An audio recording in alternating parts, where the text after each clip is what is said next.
વહીવટી ward number 5 અને 15માં સમાવેશ વિસ્તાર પાણીગેટ દરવાજાથી લઈ મહાવીર રોડ 4 રસ્તા સુધી રોડ લાઇન અને ફૂટપાથ પરના હંગામી દબાણો દૂર કરવાની કાર્યવાહી ચાલુ છે. પાણીગેટ પોલીસ સ્ટેશનનો સ્ટાફ, ટીપી ડિપાર્ટમેન્ટ, ટીડીઓ ડિપાર્ટમેન્ટનો સ્ટાફ, વોર્ડ ઓફિસર શ્રી અને તેમનો સ્ટાફ, જમીન મિલકત કોમર્શિયલની હોર્ડિંગની ટીમ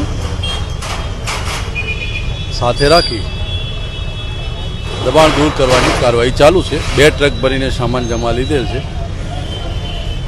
અને રોડ ને ફૂટપાથ પર આ પાછળ જોઈ શકો છો કે ઝૂંપડું પણ બનેલું છે, તેને દૂર કરવાની કાર્યવાહી. ફાયર વિભાગની ટીમ આપણે મેડિકલ, સ્ટ્રીટ લાઇટ, ફાયર અને જીઈબી બધી ટીમોને સાથે રાખી